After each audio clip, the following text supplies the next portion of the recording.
Today I'm going to run over the age-old question of how many days a week should I train. I actually hadn't thought of this in a long time. It's something I talked about ages ago on my Instagram, and only last week it came up in a question poll again, so I thought, why not go over the topic now?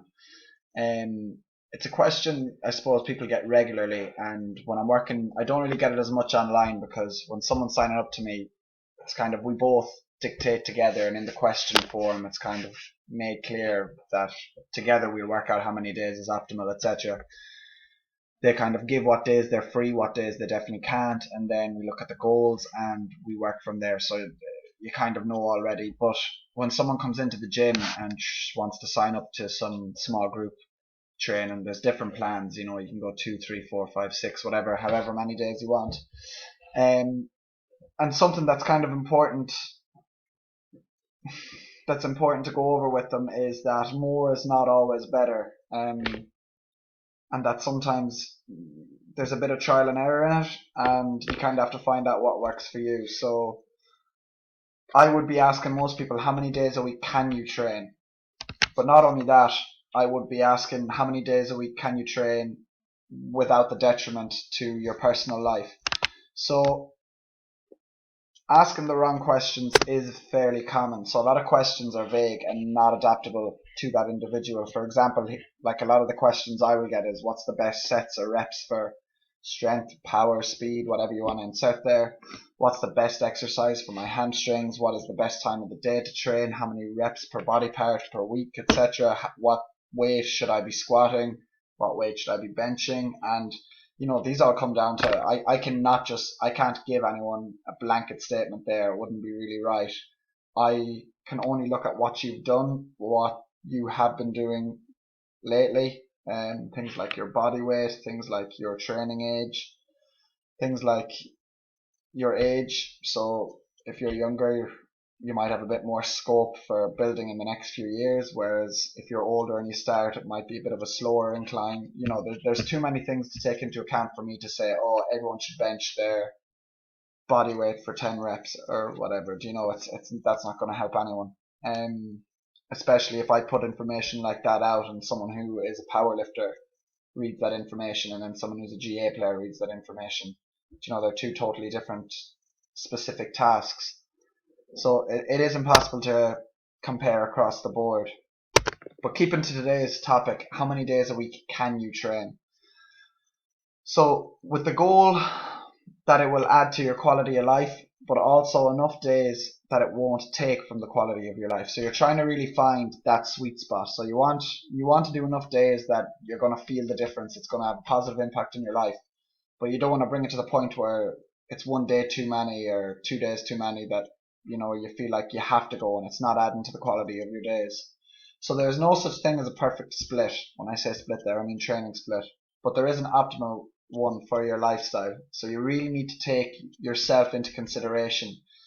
And this is kind of a big reason why I'm not a fan of someone who just downloads a free generic plan online. It doesn't take into account any of your lifestyle or any of your specific considerations.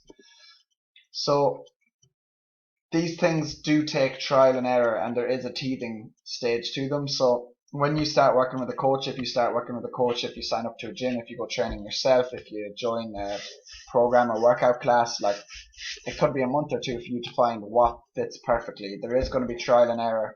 You rarely find out in 1 week or 2 weeks. You know, you need to kind of let something run its course, see if that suits. A lot of the time the numbers don't. If your sleep is impacted, your sleep is pretty poor, you're not progressing as fast as you are capable of, and you're tired, lethargic, unmotivated, you know, you might be doing too many days, for example. So find a plan that fits your life. You shouldn't have to fit your life around the gym plan. So considerations to make. This is the most important part.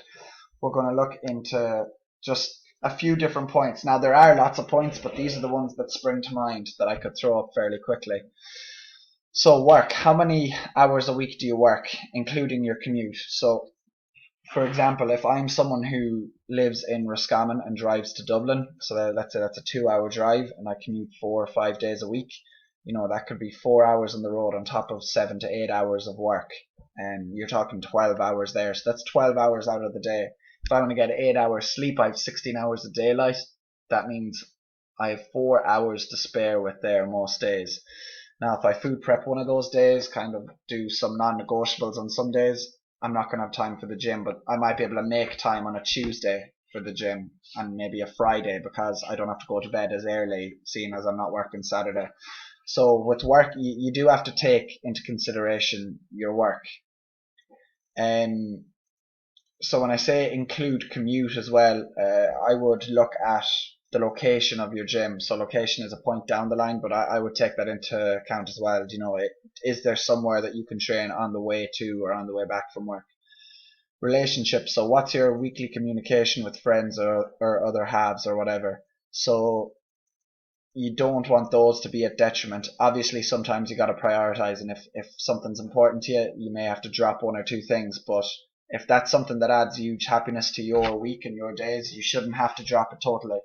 So if let's say on a Wednesday evening as an evening or a Thursday, you might go and play cards or play Xbox or do whatever. The last thing you want to do is impact that and never show up to that again just because you're trying to get in a workout. You should be able to do both or add both into your life. Other halves, if you're usually someone who walks with your other half in the morning, you might have to just have the conversation with them and say, hey, look, for these 2 or 3 mornings, I'm not going to be able to walk anymore, or maybe you even have to get up earlier to get your workout in before you go on the walk, so it's not at any detriment to maybe that walk is the only clear communication you have with your other half during the day. So that's definitely important to take into consideration, the effect it may have on your relationship, and it's mainly an effect of time consumption. But again, there are things, this is going to be the caveat to it all, you do have to prioritize your own goals as well, and your happiness is going to be worth more to them in the long run. So it may be dropping it in the short term and to have a better relationship in the long term. So you have to keep that in mind as well. Commitments, so things that must get done and time constraints that will come to that with that. So let's say for a parent who has to pick someone up from school after work, or you may have to drop your little brother, or you may have to babysit, or you may have to do something at certain times, those times they must get done. You can't take time out of those. So what you want to do is you have your 168 hours in the week. You put, these are the hours I'm working, these are the hours I'm commuting or whatever, these are the hours spent in relationships with friends or family or whatever, and then the commitments I've made, you're banking them, they're important. You're not getting out of those. Stress is the next thing. How is your stress management? So someone who is in a very high stress job and someone who is in first year of college, if they both got a high volume program, you can kind of guess who's going to do better. Stress doesn't just come with work, it comes with relationships, finance, everything, family commitments. So your stress is important. If you're someone who has a lot of stress in life, although training can alleviate that stress, it's probably best not to overload too much or not to do too many days. 1 day a week or 2 days a week might be perfect for you for now until you can get a grip of those other stressors. The last thing you want to do is completely fry yourself. Goals, if you have a goal which requires certain days, then that may dictate your days. So it may dictate your rest. So if you have a goal to run a certain amount, it might be right, well, I need to get this many miles in per week. I haven't been running long, so I can't do long distance ones. So frequency is going to be important to me. I'm going to need to do these 4 days.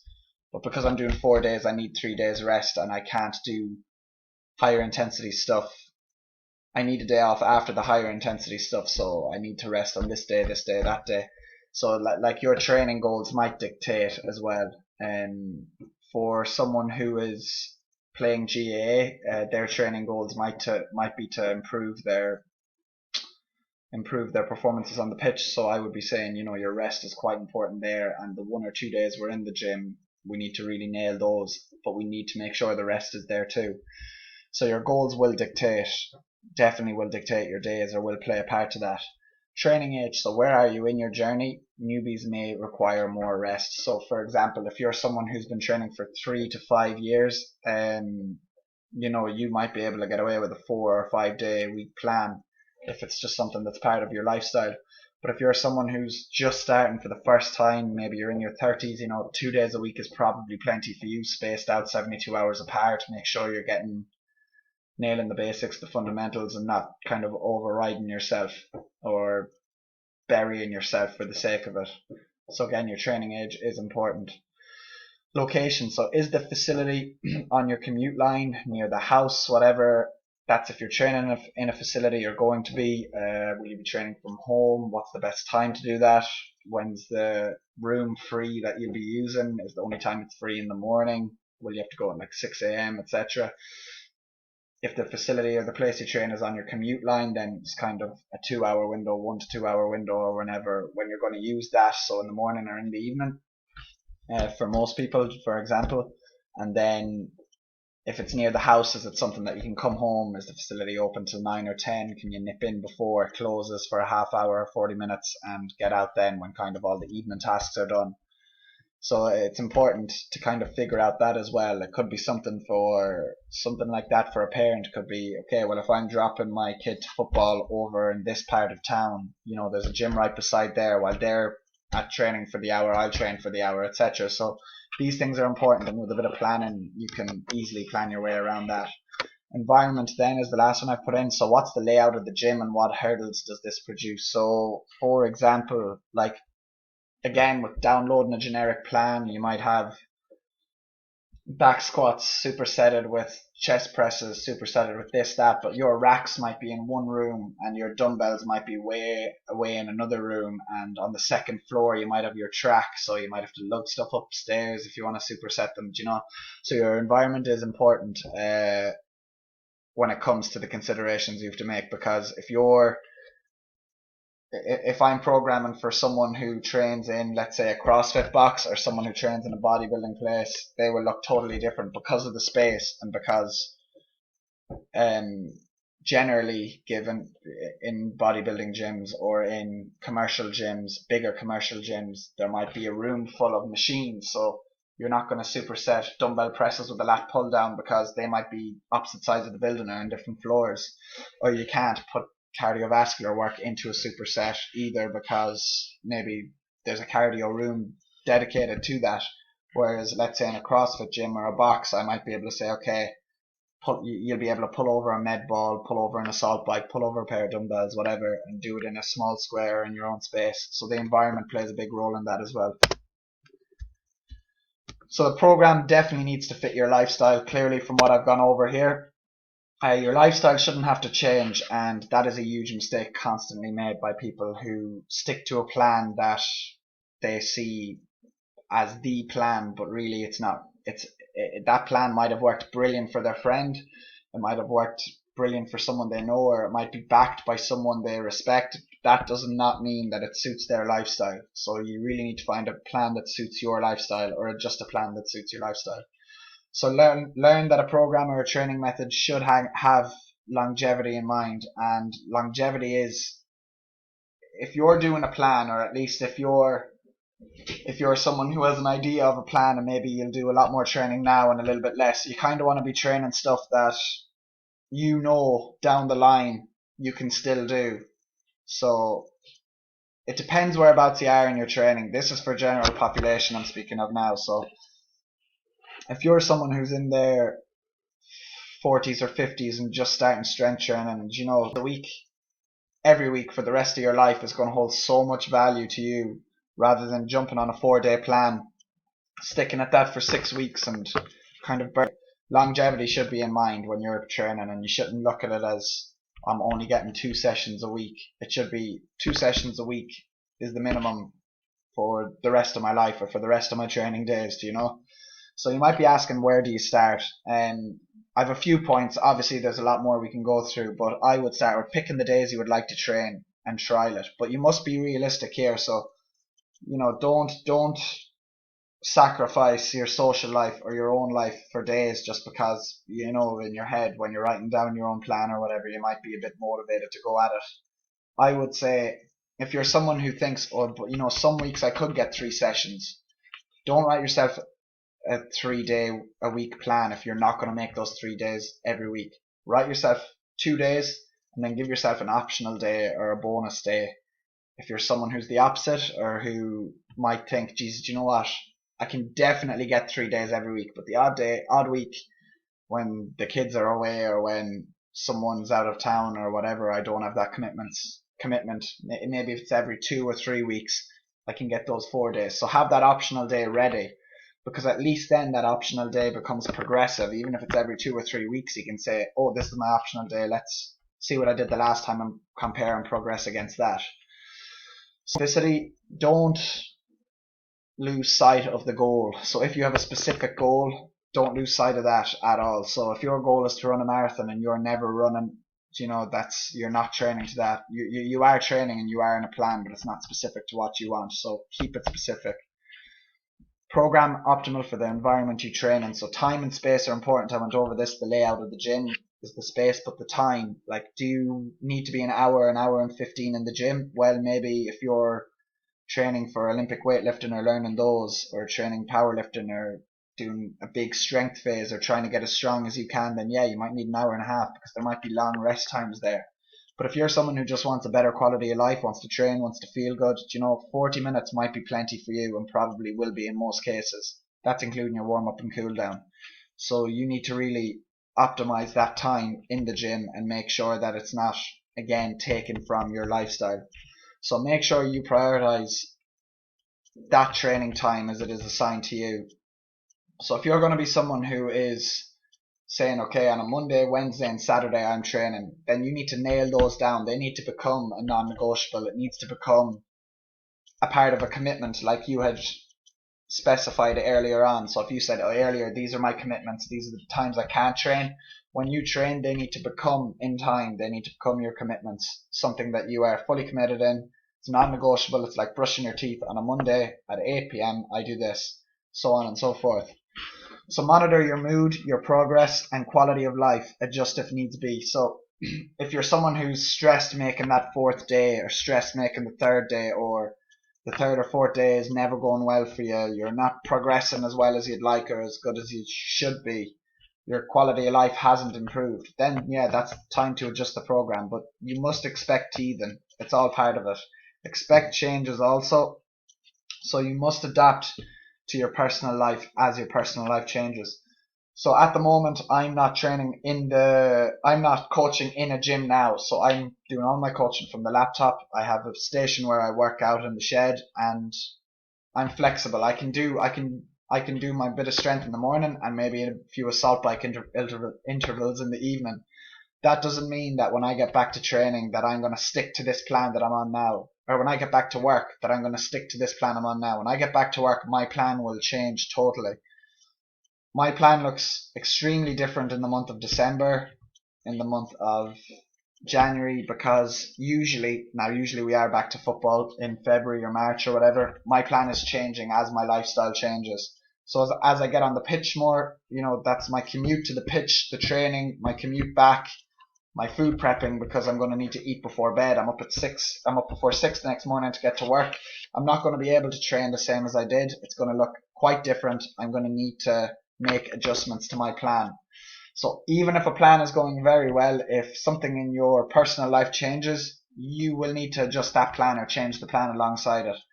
So a good example of this for a lot of you is if you're on your summer holidays, maybe you're working part-time and you're training quite frequently, and then next thing, from a Monday to a Friday, everything's normal, working part-time, training quite frequently, everything's going well. The following Monday, you've all of a sudden got 30 hours in college. You have to juggle a bit of work on top of that, move around your working time to times where you're not at college. You need to fit your training into that, your socializing, everything. This all needs to be taken account for, and your training should be progressive towards your lifestyle. So that's it. The expectant teething is very important. Even when I write programs for myself, there are times where I say, okay, this isn't working right for me. It might take a month for me to realize, or 2 weeks, but it's definitely good to give it time. After a week, I rarely go, no, this isn't for me, unless I've just thrown in a movement that takes me a half hour to set up and I get frustrated with it. But give it a bit of time, expect some teething, and don't be afraid to make changes. That is pretty much everything. Just last note, assess your program. Longevity and quality of life should be a priority if you want to lead a happy and healthy life. And that is everything.